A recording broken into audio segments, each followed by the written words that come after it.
بسم الله الرحمن الرحيم. الحمد لله رب العالمين، والصلاة والسلام على سيدنا محمد وعلى آله وأصحابه أجمعين، وبعد. أحبتي في الله، السلام عليكم ورحمة الله وبركاته. আমরা আলোচনা করছি শেখ মোহাম্মদ বিন উমর বাজমুল হাফিজাহুল্লাহ আস-সাবাত আলাল মানহাজ এই আর্টিকেল থেকে। গত সপ্তাহে আমরা এখান থেকে যে বিষয়টি আলোচনা করছিলাম সেটা ছিল যে কোরআনে কারীমকে ক্রমান্বয়ে ধাপে ধাপে নাজিলের পিছনে কি হিকমা ছিল, এবং এই কোরআনে কারীম পুরোটাই হলো মিন ওয়াসাইল সাবাত, দ্বীনের উপরে অটল এবং অবিচল থাকার একটা মাধ্যম। তার কারণ বলা হয়েছিল যে দ্বীনের উপরে অটল এবং অবিচল থাকার যে মাধ্যমগুলো, যে চারটি মাধ্যম, সেই চারটি মাধ্যম অর্জনের জন্য যে সব বিষয়বস্তুগুলা প্রয়োজন, কোরআনে কারীমের সামগ্রিক বিষয়গুলো হলো সেই তিন প্রকারে বিভক্ত। অর্থাৎ যে তিনটি বিষয়ের মাধ্যমে দ্বীনের উপরে অটল এবং অবিচল থাকার মাধ্যমগুলো অর্জিত হয়, কোরআনে কারীমের সামগ্রিক বিষয়বস্তু কিন্তু ওই তিনটি ভাগেই বিভক্ত। সেই কারণে বলা হয় যে পুরো কোরআনে কারীমটাই হলো মিন ওয়াসাইল সাবাত আলাদ দ্বীন, দ্বীনের উপরে অটল এবং অবিচল থাকার মাধ্যম। আজকে আমাদের আলোচনার বিষয়বস্তু হচ্ছে আস-সাবাত আলাল মানহাজ মিন সিফাতি আহলিস সুন্নতি আহলুল হাদিস, মিন সিফাতি আহলিস সুন্নাহ আহলুল হাদিস। যে মানহাজের উপরে অটল এবং অবিচল থাকা, সঠিক মানহাজের উপরে অটল এবং অবিচল থাকাটাই হলো আহলুস সুন্নাহ তথা আহলুল হাদিসের বৈশিষ্ট্য। মানহাজ বলতে আমরা কি বুঝি? মানহাজ হলো, এটাকে আমরা সহজভাবে বুঝতে পারি যে অনুকরণীয় আদর্শ কিংবা মেথোডোলজি, পদ্ধতি, যে পদ্ধতি অনুসরণ করে দ্বীনের উপরে বা দ্বীনের বিষয়ে যে সব পথ এবং পদ্ধতি অনুসরণ করে চলা হয়, সেটাকেই বলা হয় মানহাজ। দ্বীনি বিষয়ে বা দ্বীনের বিষয়ে যে পথ এবং পদ্ধতি অনুসরণ করে চলা হয় সেটাই হলো মানহাজ। এই পথ এবং পদ্ধতির উপরে অটল এবং অবিচল থাকা, মানে মানহাজের উপরে, সঠিক দ্বীনি মানহাজের উপরে অটল এবং অবিচল থাকা, এটা হলো আহলুস সুন্নাহ তথা আহলুল হাদিস যারা, তাদের বৈশিষ্ট্য।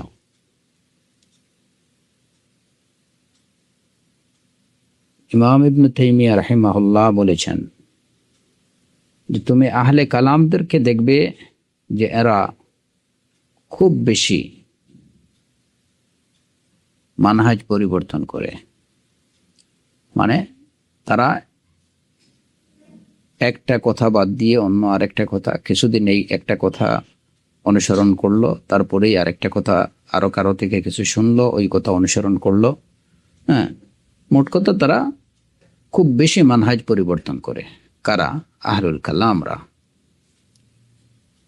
আর আহলুস সুন্নাহ ওয়াল জামায়াতের বৈশিষ্ট্য হলো যে তারা মানহাজের উপরে অটল এবং অবিচল থাকেন। আহলুস সুন্নাহ ছাড়া অন্য যারা আছে তারাই হলো খুব দ্রুত এবং খুব বেশি তারা কি করে তাদের মানহাজ, তাদের আদর্শ পরিবর্তন করে। একটা কথাকে বাদ দিয়ে কিছুদিন কারো একজনের কথা তারা অনুসরণ করলো, শুনলো, তারপরে দেখা গেল যে আরেকজনের কথা আরেকজন থেকে কিছু শুনলো, সেটা অনুসরণ করলো। এইভাবেই তারা খুব বেশি একটা থেকে আরেকটার দিকে চলে যায়।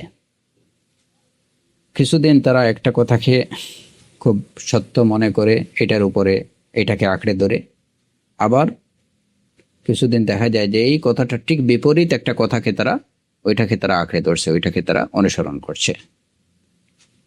আর পূর্ববর্তী প্রথমে যে কথাটাকে সত্য মনে করে তারা অনুসরণ করছিল, সেই কথা যারা বলেছেন তাদেরকে আবার কাফের বলতেও তারা দ্বিধাবোধ করে না। এ হলো আহলুল কালামের বৈশিষ্ট্য। আহলুল কালামের বৈশিষ্ট্য যে তারা, ইমাম ইবনে তাইমিয়া রাহিমাহুল্লাহ বলেছেন যে আহলুল কালাম যারা, তারা খুব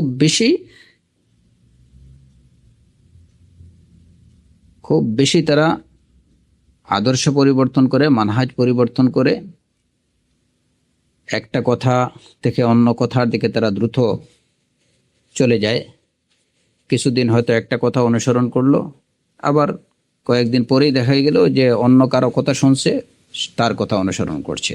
কিছুদিন একটা কথাকে তারা, একটা বিষয়কে তারা সত্য মনে করলো, হ্যাঁ, আবার দেখা যায় যে ওই কথার ঠিক কয়েকদিন পরে দেখা যায় ওই কথার ঠিক বিপরীত কথাটাকে তারা সত্য বলে মনে করতেছে, এবং আগে যে কথাটাকে সত্য মনে করতো ওই কথা যারা বলছে তাদেরকে তারা তাকফির করতেও দ্বিধাবোধ করে না, তাকফির করে।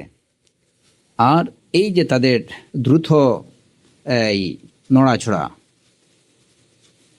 তাদের যে এই যে অস্থিরতা, কোনো একটি কথার উপরে বা একটা আদর্শের উপরে তারা অটল এবং অবিচল থাকতে পারে না, তাদের এই যে অস্থিরতা এবং দ্রুত প্রত্যাবর্তন, মানে এই যে এদিক থেকে ওই দিকে চলে যাওয়া, এটা প্রমাণ করে যে তাদের মধ্যে ইয়াকিন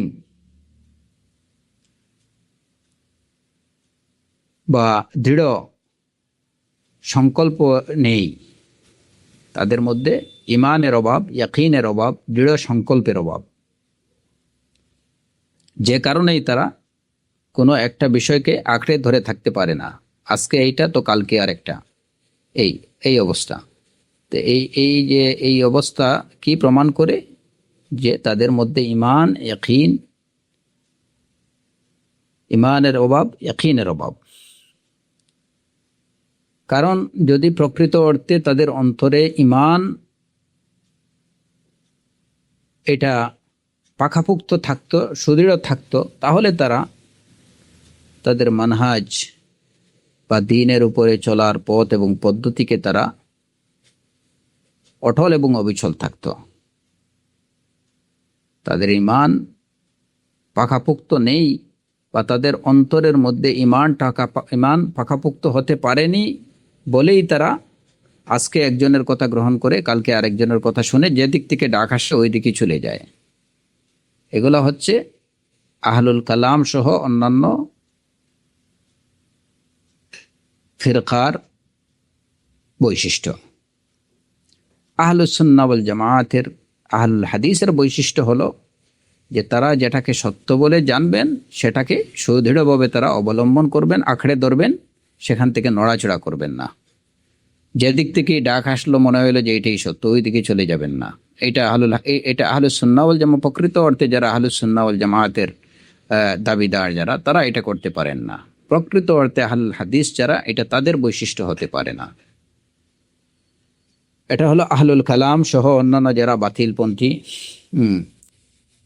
লোক আছে, কিংবা যাদের মানহাজ ঠিক নেই, তাদের বৈশিষ্ট্য হলো এটা।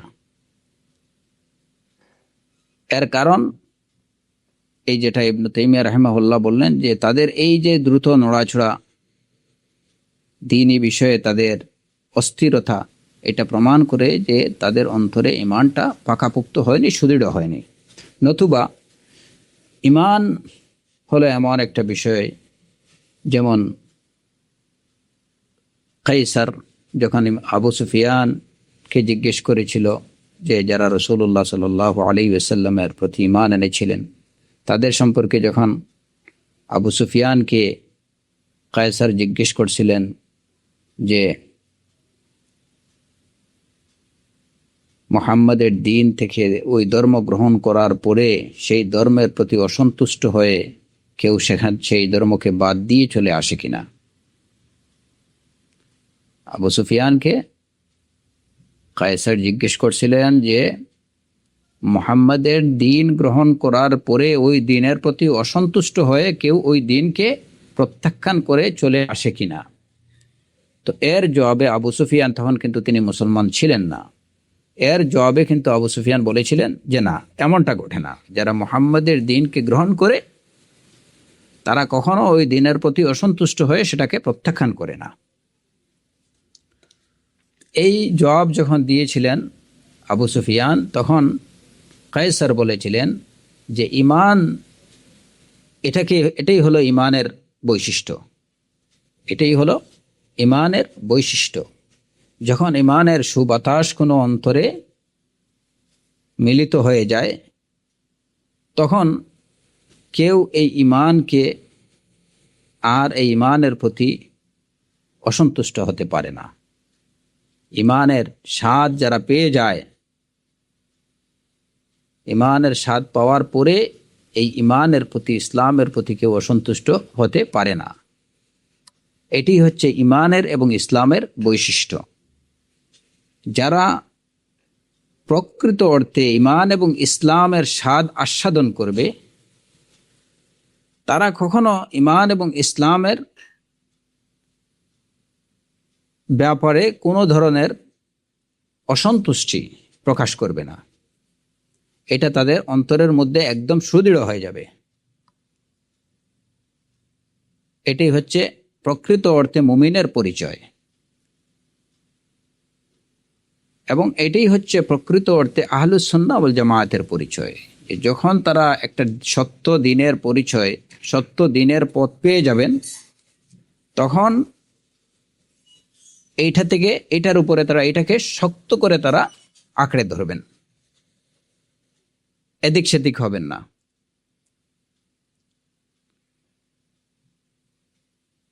এই হলো ইবনে তাইমিয়া রাহিমাহুল্লাহর কথা।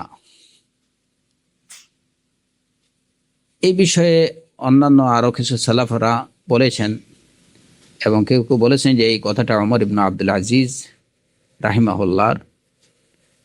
তিনি বলেছেন যে যারা নিজের দ্বীনকে ঝগড়া বিবাদের বিষয়বস্তু বানিয়ে নেয়, তারাই সবচেয়ে বেশি তারা আদর্শ পরিবর্তন করে, তারাই সবচেয়ে বেশি আদর্শ পরিবর্তনকারী। যারা নিজেদের দ্বীনকে ঝগড়া বিবাদের বিষয়ে পরিণত করে, তারা সবচেয়ে বেশি নিজেদের আদর্শ পরিবর্তন করে।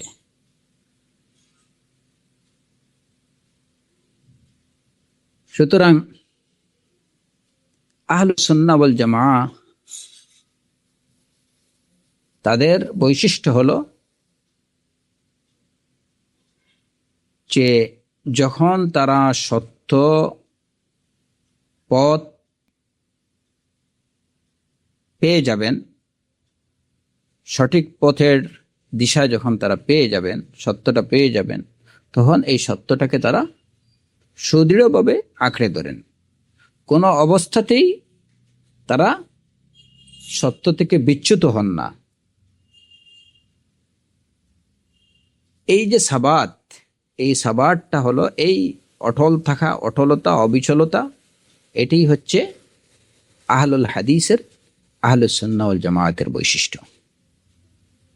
আজকে বর্তমানে আমাদের মুসলমানদের বেশিরভাগের অবস্থা কি দেখা যায়,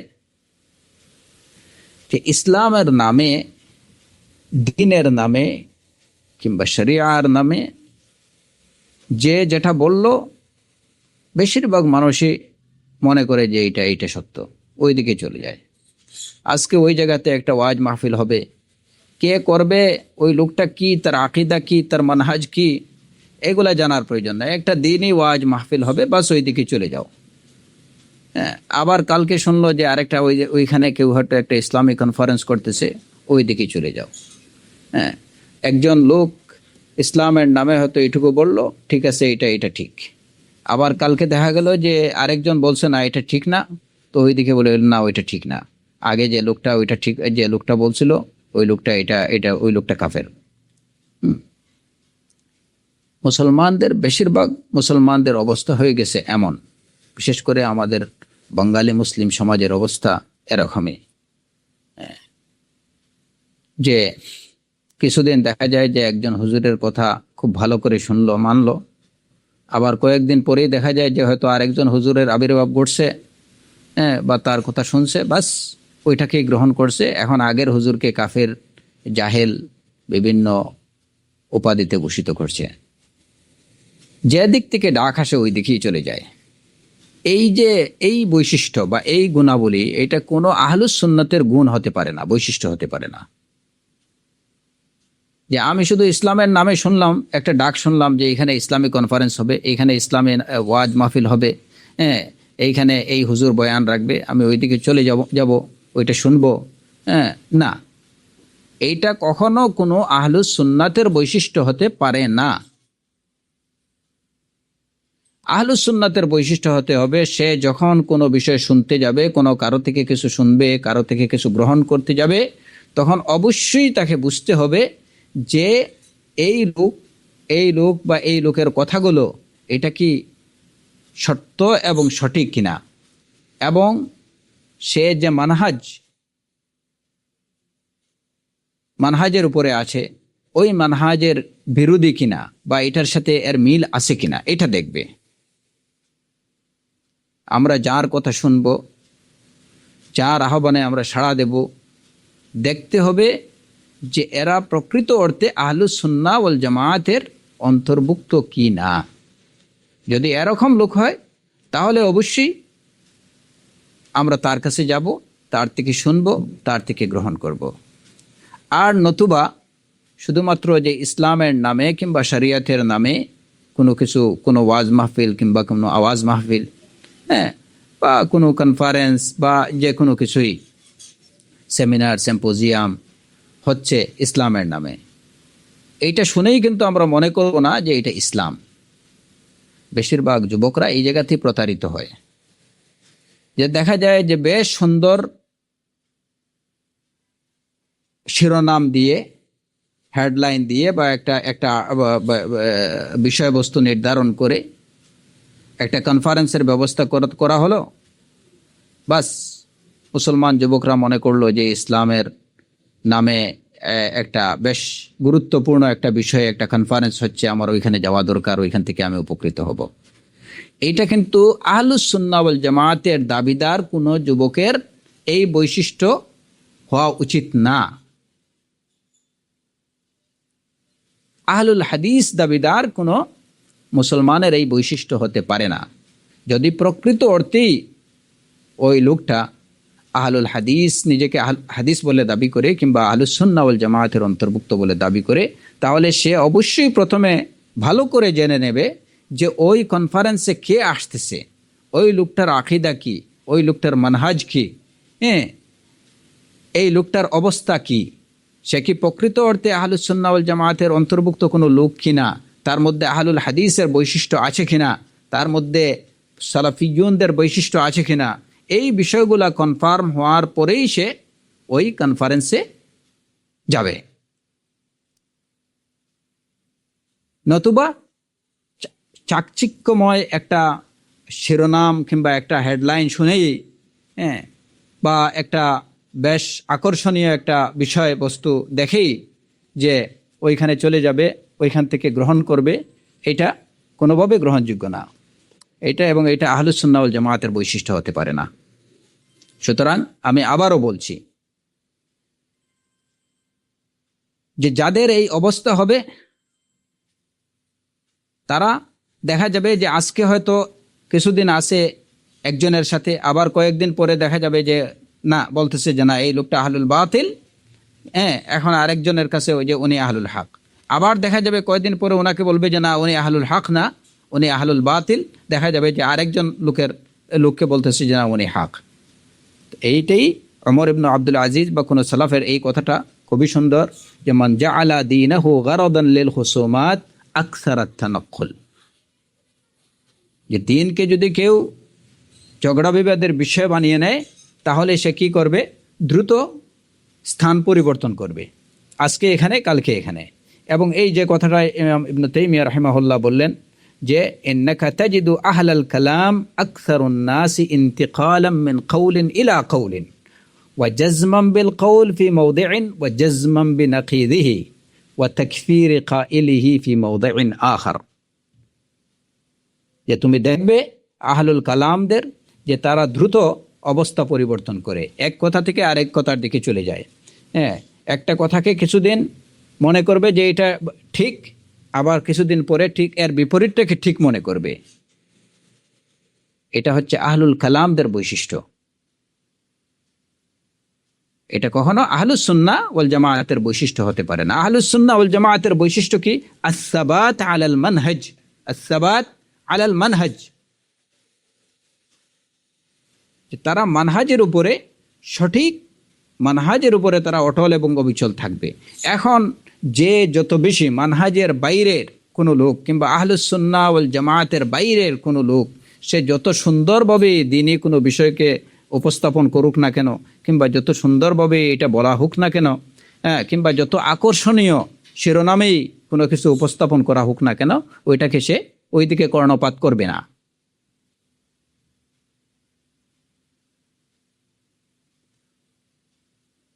এসব বিষয়ে কর্ণপাত করার আগে সে দেখবে যে যে বলতেছে, কে বলতেছে, কি বলতেছে, এবং কি বলতেছে এইটুকু দেখার আগে তাকে দেখবে, সে দেখবে যে কে বলতেছে। যদি দেখা যায় যে একজন লোক, এমন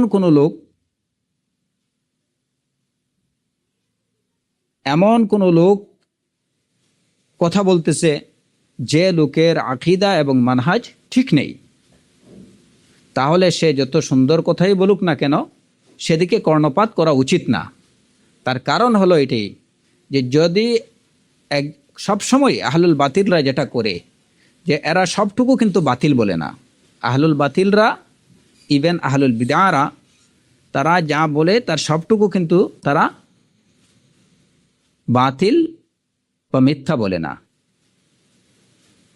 কারণ শুধুমাত্র বাতিল কিংবা শুধুমাত্র মিথ্যা দিয়ে কোনো বিষয়কে বাজারজাত করা যায় না, এবং এটাকে মানুষের কাছে গ্রহণযোগ্য করে তোলা যায় না। এই কারণে সত্যের সাথে মিথ্যার সাথে তারা সত্যের সংমিশ্রণ ঘটিয়ে থাকে। হ্যাঁ, মিথ্যার সাথে তারা সত্যের সংমিশ্রণ করে থাকে, যে কিছুটা সত্য যদি না থাকে তাহলে এটাকে মানুষ গ্রহণ করবে না। তো এই যে কিছুটা সত্য আছে বলেই যে আমি ওইটাকে গ্রহণ করব, এটা কোনোভাবেই হতে পারে না। তার কারণ হলো সেই সত্যটা গ্রহণ করতে গিয়ে যে বেশিরভাগ যে মিথ্যাটা আছে, ওই মিথ্যাটা আমার অন্তরের মধ্যে আমার অন্তরকে প্রভাবিত করে ফেলতে পারে। এই কারণেই উলামায়ে কিরাম এবং সালাফদের সতর্কবাণী হলো যে লোকের আকীদা এবং মানহাজ ঠিক নেই, কিংবা যে লোকের মানহাজ ঠিক নেই, এই দুইটা কিংবা দুইটার যে কোনো একটা যদি কারো ঠিক না থাকে, তাহলে তাদের থেকে দূরে থাকো। তার কারণ কি, ওই লোকটা হয়তো অনেক কিছু সত্য বলতে পারে, কিন্তু তার আকীদা বা মানহাজ ঠিক না থাকার কারণে কোনো না কোনো জায়গায় সে ওই সত্যের সাথে মিথ্যাকে মিশিয়ে ফেলবে, এবং তুমি যখন ওইটা শুনবে তখন ওই বিষয়টা তোমার অন্তরে গেঁথে যেতে পারে, এবং এতে করে তোমার দিন খাতরার মধ্যে, তোমার দিন সংকটের মধ্যে পড়ে যেতে পারে। তুমি তোমার দিন হারিয়ে ফেলতে পারো, তুমি তোমার ঈমানকে হারিয়ে ফেলতে পারো। এই কারণে কোনোভাবেই এটা উচিত না যে যখনই আমি কোনো পোস্টার দেখলাম, কোনো লিফলেট দেখলাম, কোনো মাইকিং শুনলাম, বা কোনো যে অমুক জায়গাতে এই কনফারেন্স হচ্ছে, এই হুজুর আসতেছেন, এই হুজুর স্পিকার অমুক, হ্যাঁ, মাদানী কিংবা মাক্কি কিংবা আজহারি কিংবা লুবনানি, হ্যাঁ, আও দিমাশকি আও ইয়ামানি, ওইটা শুনেই আমি এখানে যাব না। এর আগে আমাকে ওই বিষয়টা নিশ্চিত হতে হবে যে যেই হন না কেন, যে আসতেছে ওই লোকটার আকীদা এবং মানহাজ এটা কি আহলুস সুন্নাহ ওয়াল জামাআতের আকীদা কিনা, আহলুস সুন্নাহ ওয়াল জামাআতের মানহাজের অনুসারী কিনা ওই লোকটা, এটা নিশ্চিত হতে হবে। তারপরেই আমরা তার কথা শুনব, তার থেকে আমরা তার কথা গ্রহণ করব। নতুবা যত সুন্দর বিষয় হোক না কেন আর যত বড় ডিগ্রিধারী লোক হোক না কেন, আমরা তার ডাকে সাড়া দেব না। এবং এটাই হচ্ছে আহলুস সুন্নাহ ওয়াল জামাআতের বৈশিষ্ট্য, প্রকৃত আহলুল হাদিসের বৈশিষ্ট্য, প্রকৃত সালাফির বৈশিষ্ট্য এটি।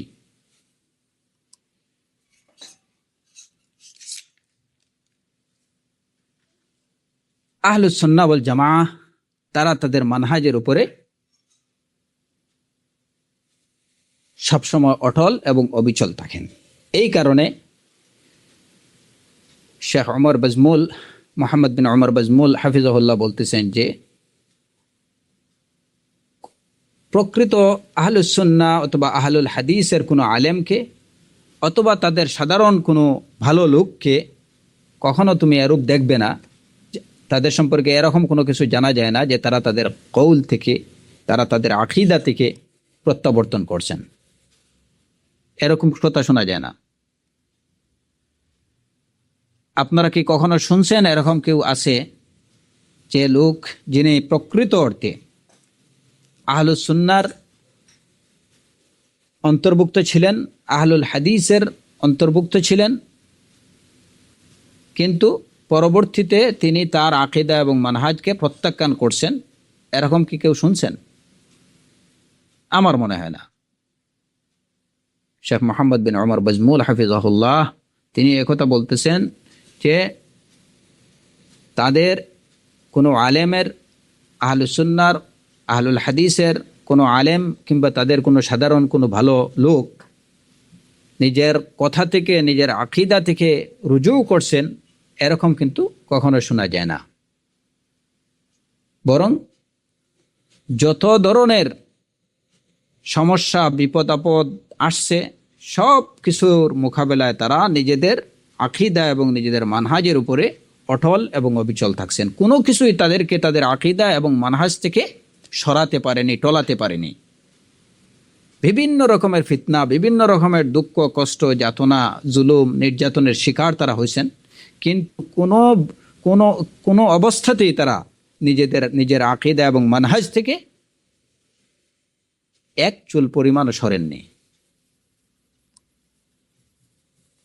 আর এটাই ছিল আম্বিয়া আলাইহিমুসসালাতু ওয়াসসালাম এবং তাদের প্রকৃত অনুসারী যারা, তাদের অবস্থা। পূর্ববর্তী আম্বিয়া আলাইহিমুসসালাতু ওয়াসসালামের প্রকৃত অনুসারী যারা, তাদের অবস্থা ছিল এটা। অনেক দুঃখ, অনেক কষ্ট, দিনের উপরে অনেক কষ্ট, দিনের পথে অনেক কষ্ট, অনেক জুলুম নির্যাতন তারা সহ্য করছেন, কিন্তু কোনো অবস্থাতেই তারা দিন থেকে, নিজেদের আকীদা থেকে, নিজেদের মানহাজ থেকে বিচ্যুত হননি। যেমন আহলুল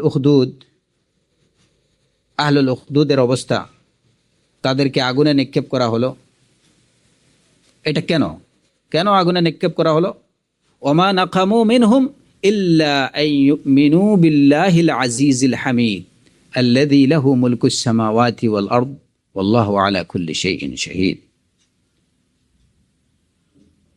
তাদের থেকে এই প্রতিশোধ নেওয়া হলো, শুধুমাত্র তাদের অপরাধ ছিল এই যে তারা আজিজিল হামিদ আল্লাহ রাব্বুল আলামিনের প্রতি তারা ঈমান এনেছিলেন। কিন্তু এই ভয়ঙ্কর নির্যাতনও তাদেরকে ঈমান থেকে টলাতে পারেনি। আম্বিয়া আলাইহিমুসসালাতু ওয়াসসালাম কত দুঃখ, কত কষ্টের, কত জুলুম নির্যাতন সহ্য করছেন, কিন্তু কোনো কিছুই তাদেরকে তাদের আকীদা থেকে, মানহাজ থেকে তাদেরকে সরাতে পারেনি। তাদের অনুসারী, প্রকৃত অনুসারী যারা ছিলেন, তাদের অনুসারীরাও দ্বীনের পথে অসংখ্য দুঃখ যাতনা নির্যাতন সহ্য করছেন, কিন্তু কোনো কিছুই তাদেরকে দ্বীন থেকে সরাতে পারেনি।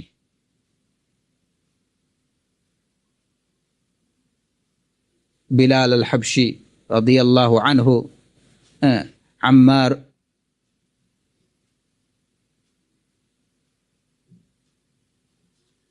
এরকম আরো অসংখ্য সাহাবী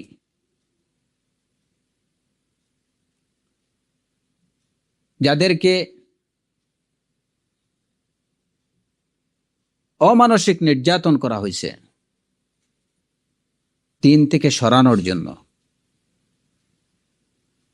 কিন্তু কোনো কিছুই তাদেরকে দিন থেকে বিন্দুমাত্র বিচ্যুত করতে পারেনি, সরাতে পারেনি। এই ছিল তাদের সাবাতের নমুনা। তো মূল কথা হলো যে এই সাবাত, অটলতা, অবিচলতা, দিনের উপরে অটল এবং অবিচল থাকা, এটা হচ্ছে আম্বিয়া আলাইহিমুস সালাতু ওয়াস সালামের ক্যারেক্টারিস্টিক্স, তাদের বৈশিষ্ট্য, তাদের প্রকৃত অনুসারী যারা তাদের বৈশিষ্ট্য। এটা হচ্ছে আহলুস সুন্নাহ, প্রকৃত অর্থে আহলুস সুন্নাহ যারা তাদের বৈশিষ্ট্য, আহলুল হাদিস সালাফিয়ুনদের বৈশিষ্ট্য হলো এটা।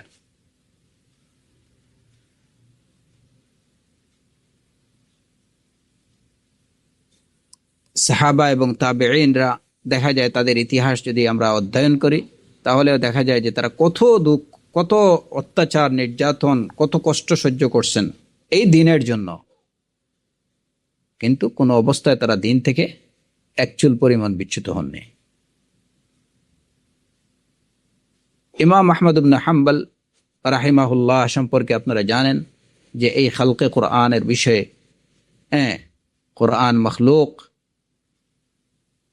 এই কথা স্বীকার করানোর জন্য তাকে কতভাবে নির্যাতন করা হয়েছে, কিন্তু কোনোভাবেই তার মুখ দিয়ে তারা এই কথাটি উচ্চারণ করাতে পারেনি।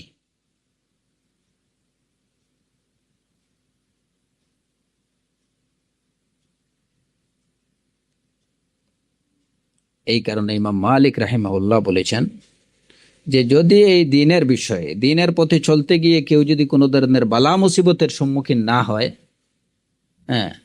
তাহলে এই বিষয়ে তার দিনের বিষয়ে নিশ্চিত হওয়া যাবে না। কেউ দিন অনুসরণ করছে, দিনের পথে চলতেছে, অথচ কোনো বাধা বিপত্তির সম্মুখীন হয়নি, যদি এরকম কারো কথা শোনা যায় তাহলে তার দিনের বিষয়ে নিশ্চিত হওয়া যাবে না। কারণ কি কারণে? কারণ হলো যে যারা এই দিনের পথে চলবে অবশ্যই তারা কোনো না কোনো ভাবে বিপদ, মুসিবতের, ইবতিলার সম্মুখীন হবেই। মুমিনকে আল্লাহ অবশ্যই ইবতিলা করবেন। যদি এই ইবতিলার উপরে মধ্যে সে ধৈর্য ধারণ করে তাহলে এর দ্বারা আল্লাহ জাল্লা ওয়া আলা তার দারাজাত, তার মর্যাদা আরো বাড়িয়ে দেবেন। তো মুমিন যদি প্রকৃত অর্থে মুমিন হয় তাহলে অবশ্যই তাকে বালা মুসিবতের সম্মুখীন হতে হবে। আপনি যদি এমন কোনো মুমিনের কথা শোনেন যে মুমিন কখনো তার দিনের পথে কোনো ধরনের অবস্টেকল ফেস করতে হয়নি, তাকে কোনো বাধা বিপত্তির সম্মুখীন হতে হয়নি, তাহলে বুঝতে হবে ডাল মে কুছ কালা হে। কারণ মুমিন যদি প্রকৃত অর্থে মুমিন হয় তাহলে অবশ্যই তাকে বিভিন্ন ঘাত প্রতিঘাতের সম্মুখীন হতে হবে, এবং এই অবস্থায় তার করণীয় হলো সাবার। কোরআনে কারীমে আল্লাহ সুবহানাহু ওয়া তাআলা বলছেন, বিসমিল্লাহির রহমানির রহিম, আলিফ লাম মিম, আহাসিবান নাসু আন ইউতরাকু আন ইয়াকুলু আমান্না ওয়া হুম লা ইফতানুন ولقد فتنا الذين من قبلهم فليعلمن الله الذين صدقوا وليعلمن الكاذبين। আল্লাহ সুবহানাহু ওয়া তাআলা বলছেন যে মানুষ কি মনে করে আন ইউতরাকু আন ইয়াকুলু আমান্না, যে সে এটুকু বলবে যে আমি ঈমান এনেছি আর এতে করেই তাকে অব্যাহতি দেয়া হবে, হুম লা ইফতানুন, তাকে পরীক্ষা করা হবে না, এটা কি মনে করে? এটা মনে করার কারণ নেই যে আমি ঈমান এনেছি, আমান্না এটুকু বলার পরেই আল্লাহ আমাকে অব্যাহতি দিয়ে দিবেন, আর কোনো ফিতনার সম্মুখীন আমাকে হতে হবে না, না, এরকম মনে করার কোনো কারণ নেই। আহাসিবান নাসু আন ইউতরাকু আন ইয়াকুলু আমান্না ওয়া হুম লা ইফতানুন ওয়ালাকাদ ফাতান্না আল্লাযীনা মিন ক্বাবলিহিম, ফালা ইয়ালামান্নাল্লাহু আল্লাযীনা সাদাকু ওয়া লা ইয়ালামান্নাল কাযিবিন।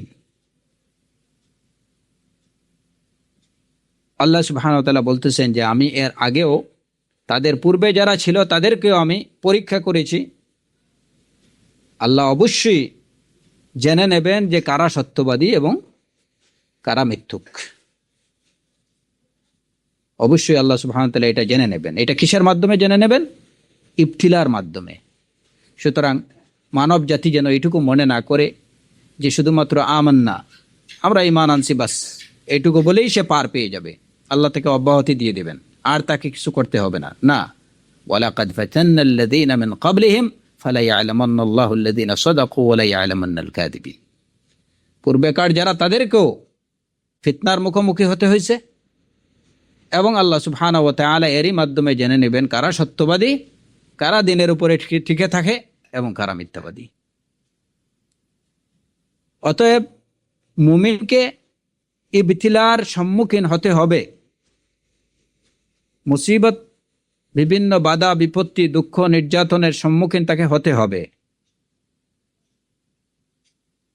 এই অবস্থায় তার করণীয় হলো আসসাবর। আসসাবর, ধৈর্য ধারণ করা, দিনের উপরে অটল এবং অবিচল থাকা। তাহলেই আল্লাহ তাআলা তার মর্যাদাকে বৃদ্ধি করবেন এবং সে আল্লাহ সুবহানাহু ওয়া তাআলার কাছে সত্যবাদী হিসাবে গণ্য হবে।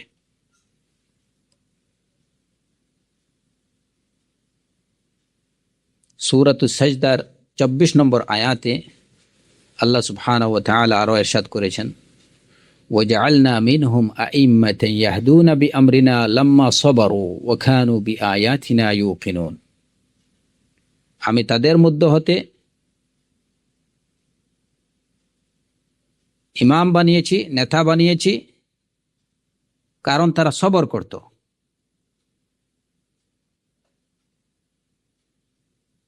তারা আমার নির্দেশ অনুযায়ী মানুষকে পথ প্রদর্শন, নেতা বানিয়েছি যাতে তারা মানুষকে আমার নির্দেশ অনুযায়ী পথ প্রদর্শন করে। ওয়া কানু বিআয়াতিনা ইউকিনুন, এবং তারা আমার আয়াত, আমার নিদর্শন সমূহের প্রতি, আমার আয়াত সমূহের প্রতি ছিল দৃঢ় বিশ্বাসী।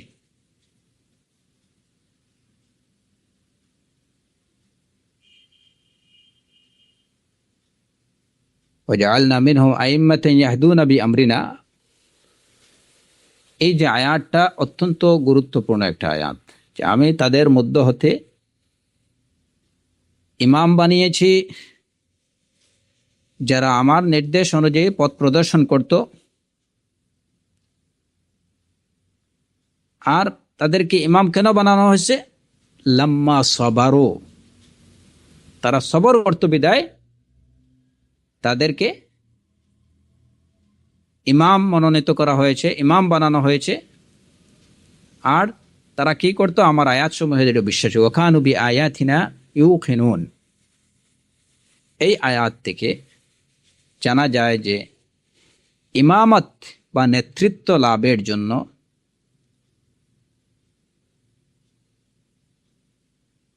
দুটো জিনিস আবশ্যক।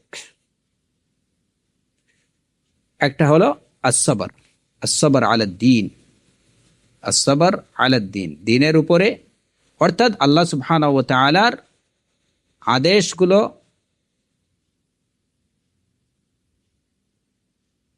যথাযথভাবে ধৈর্যের সাথে পালন করা এবং আল্লাহ সুবহানাহু ওয়া তাআলার নিষেধকৃত বিষয়গুলো থেকে ধৈর্যের সাথে বিরত থাকা।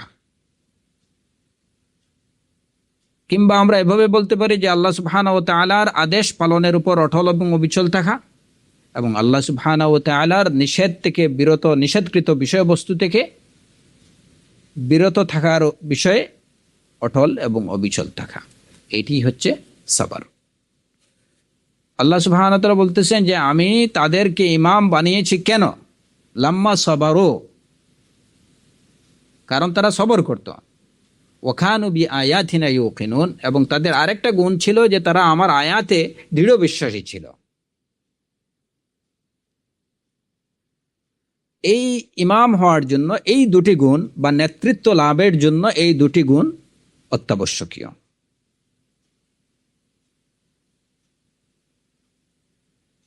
এবং তৃতীয় যে বিষয়টা এই আয়াতে উল্লেখ করা হয়েছে সেটা কি, ইয়াহদুনা বি আমরিনা, ইয়াহদুনা বি আমরিনা।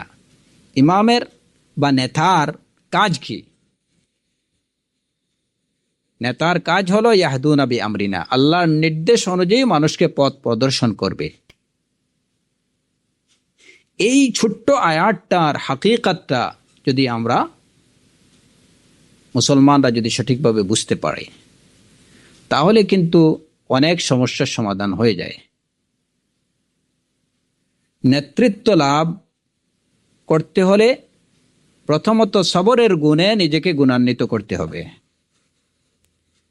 দ্বিতীয়ত ইয়াকিন, নিজেকে দৃঢ় বিশ্বাসী হতে হবে। তাহলে দেখা যায় যে এই দুইটা গুণের সার কথা কি হচ্ছে? সার কথা হলো যে মানুষকে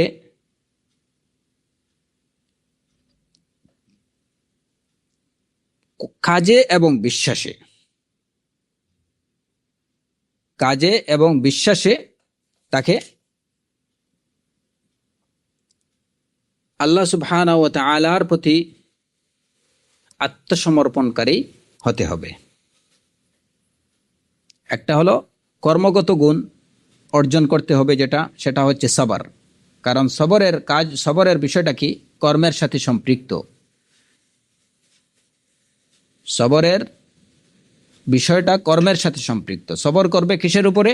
আল্লাহ সুবহানাহু ওয়া তাআলার আদেশ পালনের উপরে, আল্লাহ সুবহানাহু ওয়া তাআলার নিষেধকৃত বিষয় থেকে বিরত থাকার বিষয়ে সবর করবে। সুতরাং দেখা যায় যে আমলে সালেহ, আল্লাহর আদেশকৃত বিষয় পালন করা, আল্লাহ নিষিদ্ধ বিষয় থেকে বেঁচে থাকা, এটি হচ্ছে আমলে সালেহ, এটি আমলে সালেহ। তো এইটা হলো মানুষের কর্মের সাথে সম্পৃক্ত বিষয়। মানুষের আমলগুলো সালেহ হতে হবে। আর তৃতীয় বিষয়টা ওয়াকানু বিআয়াতিনা ইউকিনুন, এবং তারা আমার আয়াতসমূহে দৃঢ় বিশ্বাসী ছিল। এটা হলো আকীদার বিষয়। আকীদার দিক থেকে তাদের ইয়াকিন, তাওহীদে আকীদা তাদের মধ্যে পাকাপোক্ত থাকতে হবে। তাওহীদে আকীদা, আল্লাহর একত্বের বিশ্বাস তাদের অন্তরের মধ্যে সুদৃঢ় থাকতে হবে। আর এই কথাটাই অন্য আয়াতে আল্লাহ জাল্লা ওয়া আলা বলেছেন, ওয়া'আদাল্লাহুল্লাযীনা আমানু মিনকুম ওয়া আমিলুস সালিহাত লা ইস্তাখলিফান্নাহুম ফিল আরদ। যারা ঈমান আনবে, সৎকর্ম করবে, আল্লাহ সুবহানাহু ওয়া তাআলা তাদেরকে দুনিয়াতে খলিফা বানাবেন, ওই নেতৃত্ব তাদেরকে দেবেন। আল ঈমান ওয়াল আমালুস সালিহ, এই দুইটা বিষয়। এবং এই কথাটাই অন্যভাবে এই আয়াতে বলা হলো, ওয়াজআলনা মিনহুম আইম্মাতান ইয়াহদুনা বিআমরিনা লাম্মা সাবারু ওয়া কানু বিআয়াতিনা ইউকিনুন। ইয়াকিন এবং সবর। কিসের উপরে সবর? আমলের উপরে সবর। আল্লাহর আদেশকৃত বিষয়গুলোকে মেনে চলার উপরে সবর, নিষেধকৃত বিষয় থেকে বিরত থাকার উপরে সবর। এটি হচ্ছে আমলে সালেহ। আর এই দুটো গুণ যাদের মধ্যে আছে, তাদেরকে আল্লাহ সুবহানাহু ওয়া তাআলা ওয়াদা দিয়েছেন যে তাদেরকে অবশ্যই দুনিয়াতে খলিফা বানাবেন, নেতৃত্ব তাদেরকে দেবেন।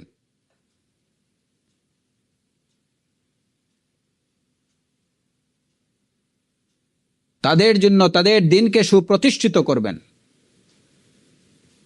ওয়ালা ইউবাদদিলান্নাহুম মিন বা'দি খাউফিহিম আমনা, ভীতির পরে তাদেরকে শান্তি দান করবেন, নিরাপত্তা দান করবেন। ইয়াবুদুনানি লা ইউশরিকুনা বি শাইআ।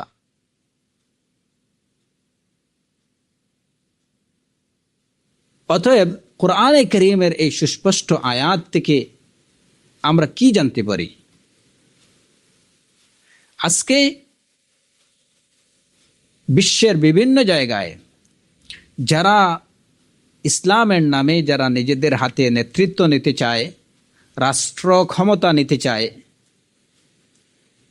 তাদের প্রতি আমাদের প্রথম জিজ্ঞাসা,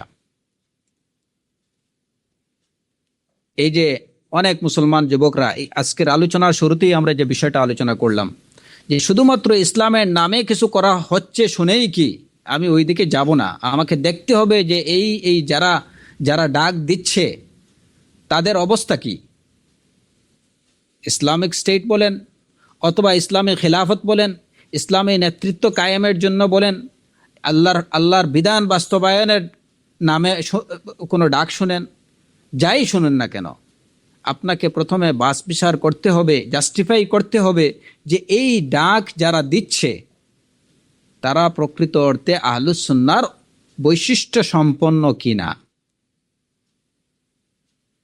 নেতৃত্ব চাই, আপনি নেতৃত্ব চাওয়ার তো বিষয় না, নেতৃত্ব পাওয়ার বিষয়। রাষ্ট্র ক্ষমতা দখলের বিষয় না, রাষ্ট্র ক্ষমতা আপনার হাতে চলে আসার বিষয়। আপনি নিজের মধ্যে ওই দুইটা গুণ, যে দুইটা গুণের ভিত্তিতে আল্লাহ সুবহানাহু ওয়া তাআলা নেতৃত্ব দেন, খিলাফত দেন, ওই দুইটা গুণ আপনি অর্জন করতে পারছেন কিনা সেটা আগে দেখে নেন। লাম্মা সাবারু ওয়া জাআলনা মিনহুম আইম্মাতান ইয়াহদুনা বিআমরিনা লাম্মা সাবারু। সবরের গুণ পরিপূর্ণরূপে অর্জন করতে পারছেন কিনা, আপনি আপনার জীবনের প্রত্যেকটা ক্ষেত্রে আল্লাহ সুবহানাহু ওয়া তাআলার আদেশগুলোকে সঠিকভাবে পালন করছেন কিনা, আল্লাহ নিষেধকৃত বিষয়বস্তু থেকে নিজেকে বিরত রাখতে পারতেছেন কিনা, এটা দেখেন আগে। আপনার মধ্যে তাওহীদি আকীদা এটা পুরাপুরি রাসিখ হয়েছে কিনা, আপনি প্রকৃত অর্থে আল্লাহর আয়াত সমূহে দৃঢ় বিশ্বাসী কিনা। মোট কথা, ঈমান এবং আমলে সালেহের গুণ আপনি অর্জন করতে পারছেন কিনা, আপনি প্রকৃত অর্থে মুমিন কিনা, আপনি প্রকৃত অর্থে নেককার কিনা। যদি এই দুটো হয় তাহলে খিলাফতের জন্য আপনাকে ক্ষমতা লাভের জন্য, রাষ্ট্র ক্ষমতা দখলের জন্য আপনাকে কিছু করতে হবে না। রাষ্ট্র ক্ষমতা, খিলাফত, নেতৃত্ব আপনার পায়ের তলে এসে পড়বে। বিসসবরি ওয়াল ইয়াকিন তুনালুল ইমামাতু ফিদ্দীন। সবর এবং কিন এই দুইটা যদি থাকে তাহলে ইমামত, দিনের নেতৃত্ব এমনিতেই পাওয়া যায়। এবং এটা আল্লাহ সুবহানাহু ওয়া তাআলার ওয়াদা। আল্লাহ সুবহানাহু ওয়া তাআলা তার ওয়াদার ব্যতিক্রম করেন না, তার ওয়াদা ভঙ্গ করেন না কখনো। এরপরের কথা হলো যে এই যে ইমামত, এই দ্বীনি নেতৃত্ব লাভের উদ্দেশ্য কি? দ্বীনি নেতৃত্ব লাভের উদ্দেশ্যটা কি? ইয়াহদুনা বিআমরিনা, ইয়াহদুনা বিআমরিনা, আল্লাহর নির্দেশ অনুযায়ী মানুষকে সৎ পথ, সঠিক পথ প্রদর্শন করা, এটি হচ্ছে কাজ। তো এই কাজটা করার জন্য আমাকে কি করতে হবে? আমাকে আজকে কি কোনো অঞ্চল, কোনো এলাকা, কোনো কিছু দখল করতে হবে? রাষ্ট্র ক্ষমতা দখল ছাড়াও তো সেই কাজটা করা আমার পক্ষে সম্ভব। ইয়াহদুনা বিআমরিনা লাম্মা সাবার, ইয়াহদুনা বিআমরিনা।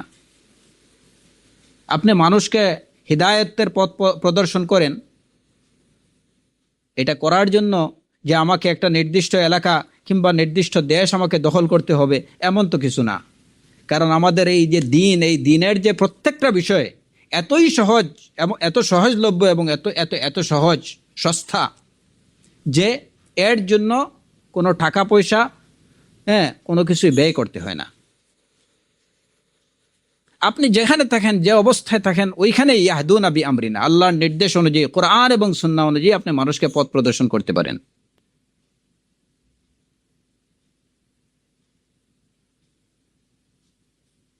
আর নিজের মধ্যে ওই দুইটা গুণ যদি পরিপূর্ণরূপে আপনি অর্জন করতে পারেন তাহলে নেতৃত্ব আপনার জন্য অবধারিত। ওইটার জন্য আপনাকে কোনো কিছু করতে হবে না, শুধুমাত্র ওই দুইটা কন্ডিশন ফুলফিল করতে হবে, ঈমান এবং আমলে সালেহ, ইয়াকিন এবং সবর। এই দুইটা বিষয়, এই দুইটা গুণ পরিপূর্ণরূপে অর্জন করতে হবে। এই দুইটা গুণ যার মধ্যে যে পরিমাণ থাকবে, দিনের ক্ষেত্রে কর্তৃত্ব এবং নেতৃত্ব সে ততটুকু লাভ করবে। যার মধ্যে যার সবর যত বেশি আলা, যার মধ্যে ইয়াকিন যত বেশি জাজিম, হ্যাঁ, দিনের নেতৃত্ব সে ততটুকু লাভ করবে।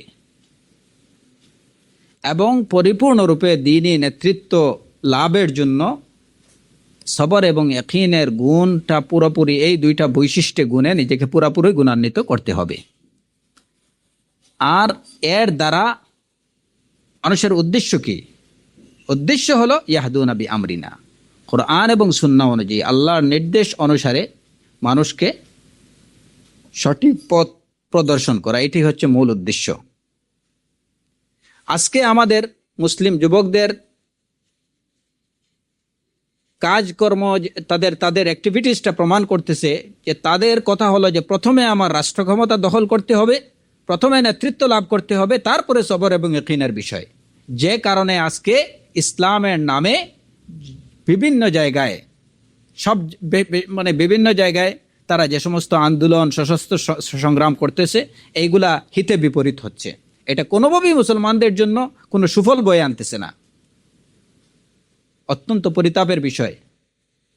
কিন্তু সেই সকল যুবকরা, মুসলমানরা, তারা যদি সংখ্যায় মাত্র কয়েকজনও হয়তো, তাদের কাছে যদি অত্যাধুনিক সরঞ্জাম খুব কমও হতো,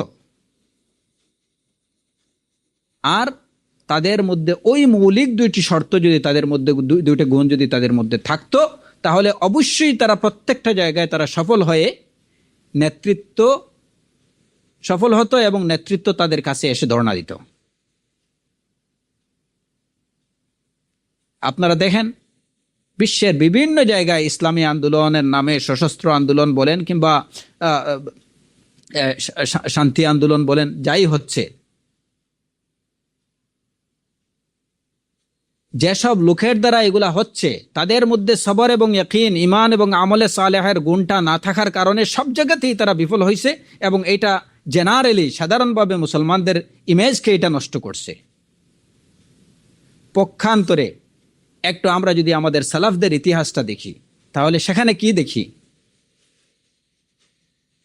তাদের মধ্যে সবর এবং ইয়াকিনের গুণ, ঈমান এবং আমলের গুণে তারা ছিলেন পরিপূর্ণরূপে গুণান্বিত। যে কারণে যেখানেই তারা হাত দিছেন, মাত্র কয়েকজন, সংখ্যায় খুব কম হওয়া সত্ত্বেও, এবং রসদ সামান বর্তমানের তুলনায় অনেক কম হওয়া সত্ত্বেও, তারা সব জায়গায় বিজয় এবং সফলতা অর্জন করছেন। তারা গোটা বিশ্বব্যাপী তারা নেতৃত্ব দিচ্ছেন। ওমর রাদিয়াল্লাহু আনহু, এই যে খুলাফায়ে রাশিদা, ওমর ইবনে আব্দুল আজিজ রাহিমাহুল্লাহ, সালাহুদ্দিন আল আইয়ুবী রাহিমাহুল্লাহ, উনি তো খুব বেশি দিন আগের বিষয় না, কিন্তু তারপরেও সবর এবং ইয়াকিনের গুণ যতটুকু ছিল সে অনুযায়ী সফলতা লাভ করছেন তারা। প্রকৃত মুসলিম, প্রকৃত মুমিন, আমলে সালেহের অধিকারী মুসলমানরা কখনো বিফল হয়নি, এটা মুসলমানদের ইতিহাসে নেই। কিন্তু আজকে দেখা যায় যে প্রায় সব জায়গাতেই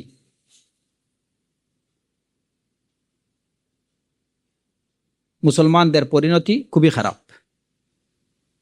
কেন? তারা কেন এটা আত্ম উপলব্ধি করে না যে তাদের এই বিচ্ছিন্ন কর্মকাণ্ডের কারণে ইসলামের সুনাম কোনোভাবেই বৃদ্ধি পাচ্ছে না, বরঞ্চ ইসলামের ইমেজ, মুসলমানদের ইমেজ সব জায়গাতে নষ্ট হচ্ছে। আমাদের বিশ্বে আমাদের নির্ভরতা কিসের উপরে? মুসলমানদের সাহায্য, মুসলমানদের নাসির, মুসলমানদের মাওলা আল্লাহ রাব্বুল আলামিন। বাহ্যিক সাজ সরঞ্জাম, আর্মস, ইকুইপমেন্ট, এগুলা দ্বারা কোনোদিনই মুসলমানরা বিজয় কিংবা সফলতা লাভ করতে পারবে না। মুসলমানদের সফলতার চাবিকাঠি হলো ঈমানের মধ্যে এবং সবরের মধ্যে। নতুবা যত আধুনিক সরঞ্জামে তারা নিজেদেরকে সুসজ্জিত করুক না কেন, এইগুলা তাদেরকে তাদের দুশ্মনদের ব্যাপারে কোনো বিজয় এনে দিতে সক্ষম হবে না। একটুখানি আমরা যদি দেখি যে উহুদের যুদ্ধে মুসলমানরা কিছুটা সামান্য পরিমাণ নিজেদের সংখ্যার উপরে, নিজেদের সাজ সরঞ্জামের উপরে নির্ভরশীল হয়ে গেছিলেন। এর প্রতি কিছু আত্মবিশ্বাস তাদের চলে আসছিল যে আমরা যেখানে বদরের যুদ্ধে মাত্র 313 জন ছিলাম, আমাদের কাছে কিছুই ছিল না, সেই অবস্থায় আমরা কাফেরদেরকে পরাজিত করতে পেরেছি, এবং এখন তো আমাদের কাছে আমাদের লোক সংখ্যাও অনেক বেশি, আমাদের সাজ সরঞ্জামও মোটামুটি কিছু আছে, অতএব এখন তো আর এটা ব্যাপারই না। এই যে আসবাবের উপরে যখন তাদের কিছুটা নির্ভরশীলতা মনের মধ্যে চলে আসলো, আল্লাহ সুবহানাহু ওয়া তাআলা তখনই তাদেরকে একটা চরম লেসন দিলেন। যদিও পরিশেষে তারা যখন আবার সেই ঈমান এবং ইয়াকিনের সবরের পথে চলে গেছেন, আল্লাহ সুবহানাহু ওয়া তাআলা সাথে সাথে তাদেরকে বিজয় দিয়ে দিয়েছেন। কিন্তু প্রাথমিকভাবে তাদেরকে লেসন দিয়েছেন যে মুসলমানদের এইটা থেকে শিক্ষা কি, যেখানে এই লেসনটা কারা পাইছেন, এই শিক্ষা কাদেরকে আল্লাহ সুবহানাহু ওয়া তাআলা দিয়েছেন, যাদের সম্পর্কে তিনি নিজেই বলছেন রাদিয়াল্লাহু আনহুম ওয়া রাদু আনহু, তাদেরকে এই শিক্ষা দেওয়া হয়েছে। কেন? যে না, এটা তোমাদের জন্য মুসলমান, তোমাদের জন্য এটা উচিত না যে আমি ছাড়া অন্য কারোর প্রতি, আমি রব্বুল আলামিন ব্যতীত অন্য কারোর প্রতি তোমাদের বিন্দুমাত্র নির্ভরতা আসবে, এটা আমি তোমাদের থেকে গ্রহণ করতে পারি না।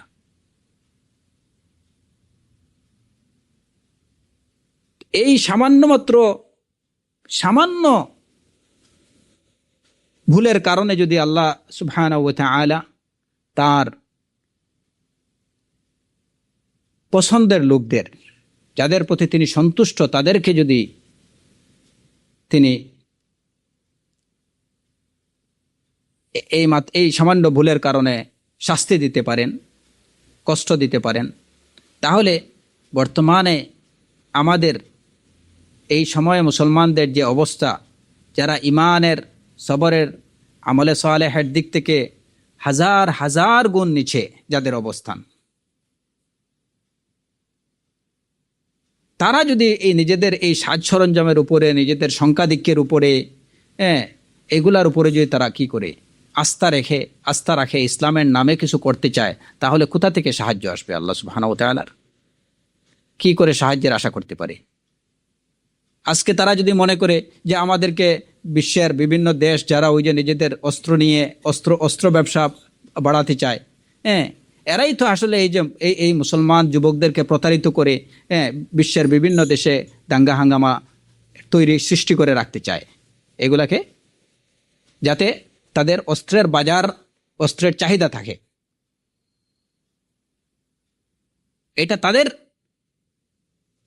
এই অমুসলিমদের প্রতারণার ফাঁদেই এই সমস্ত মুসলমানরা পা দেয়। এটা শয়তানের প্রতারণার, শয়তানের জালে কিন্তু তারা ফেসে যায়। এরা চায় যে একটা দাঙ্গা, একটা হাঙ্গামা সৃষ্টি করে রাখা যাক, তখনই আবার আমাদের নতুন অস্ত্রগুলা, এগুলা প্রয়োগের, এগুলার পরীক্ষার একটা ব্যবস্থা হয়ে যাবে। আর সবচেয়ে বড় কথা হলো যে এই অস্ত্র ব্যবসাটা যদি আমাদের চলে, তাহলে আমাদের অর্থনীতিটা চাঙ্গা করা যাবে। এটাই আজকে মুসলমানরা যদি শান্ত থাকে, তাহলে অস্ত্র কিনবে কে? কাফেররা তো এই দুনিয়াতে মরতে চায় না, ইহুদি খ্রিস্টানরা তারা তো মরতে চায় না, তারা তো জীবনকে ভালোবাসে, অস্ত্র নিয়ে তারা খেলা করতে চায় না।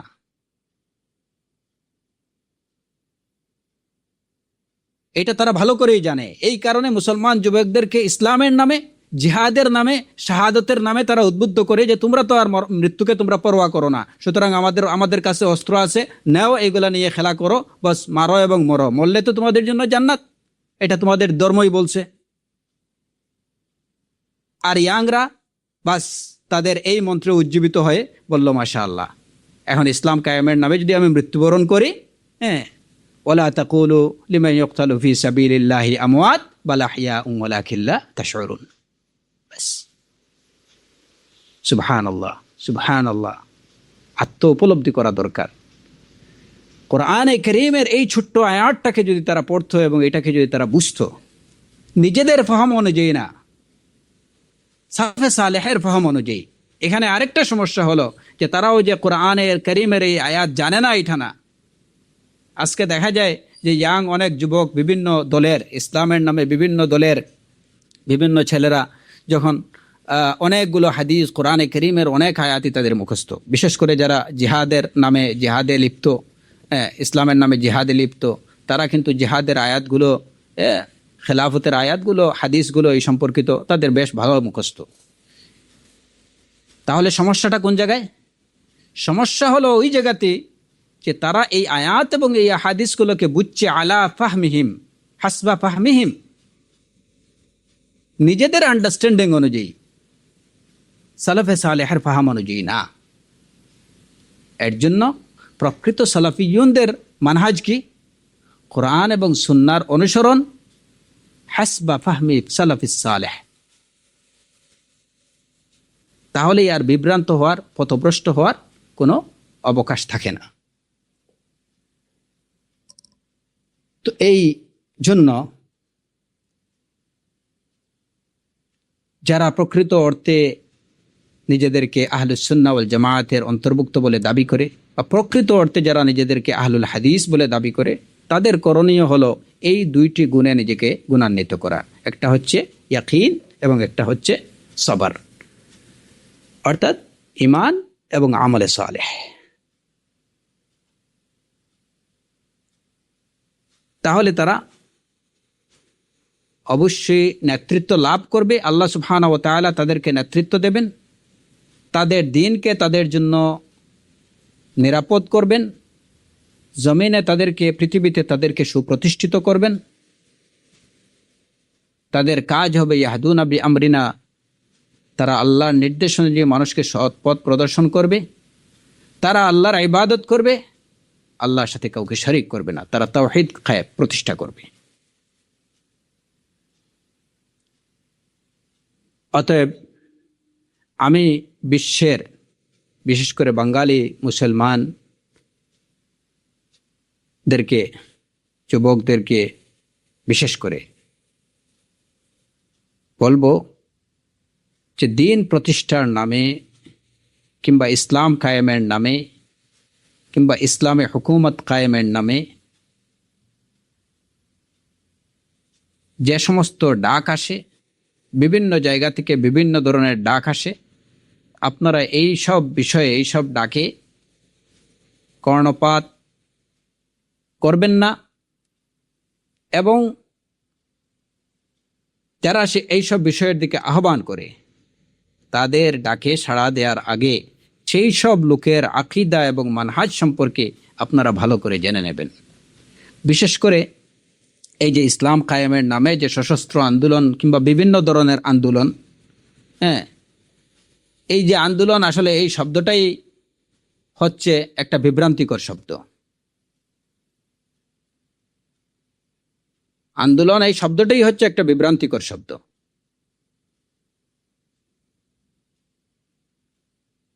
তো এই সশস্ত্র হোক কিংবা শান্তিপূর্ণ হোক, কোনো ধরনের আন্দোলন সংগ্রামে নিজেকে জড়ানোর আগে অবশ্যই আপনারা দেখবেন যে কারা এই আন্দোলন সংগ্রাম পরিচালনা করছে, কারা এর নেতৃত্বে আছে। কোনো মাহফিলে, কোনো ওয়াজে, কোনো কনফারেন্সে, তা ইসলামের নামে কিংবা ইসলামের বিভিন্ন বিভিন্ন বিভিন্ন সুন্দর কোনো বিষয়ের হেডিংয়ে হোক, এগুলোতে যাওয়ার আগে অবশ্যই এই বিষয়গুলো আপনারা ভালো করে যাচাই বাছাই করে নেবেন। তাহলে আর নিজেদের পথভ্রষ্ট হওয়ার, বিভ্রান্ত হওয়ার কোনো সম্ভাবনা আল্লাহ চাহেতো থাকবে না। এবং সহি আকীদার উপরে, সহি মানহাজের উপরে অটল এবং অবিচল থাকা সহজ হবে। কারণ আপনি যদি যে দিক থেকে ডাক আসে ওই দিকেই যান, যে ইসলামের ডাক আসছে আমি কি ঘরে বসে থাকবো না, আপনি ঘরে বসে থাকবেন না, অবশ্যই আপনি যাবেন। কিন্তু কোথায় যাচ্ছেন, কার ডাকে যাচ্ছেন, আপনি সেই বিষয়টা অবশ্যই আপনাকে জেনে নিতে হবে। নতুবা শয়তানও যদি আপনাকে ইসলামের নামে ডাকে, আপনি ওই দিকে যাবেন, আর সেটাই হচ্ছে। তো আল্লাহ সুবহানাহু ওয়া তাআলা আমাদেরকে শয়তানের, ইসলামের দুশমনদের প্রতারণা থেকে বেঁচে থাকার তৌফিক দান করুন এবং দ্বীনের উপরে অটল এবং অবিচল থাকার তৌফিক দান করুন। ওয়া সাল্লাল্লাহু আলা নবিয়িনা মুহাম্মদ ওয়া আলা আলিহি ওয়া সাহবিহি আজমাইন।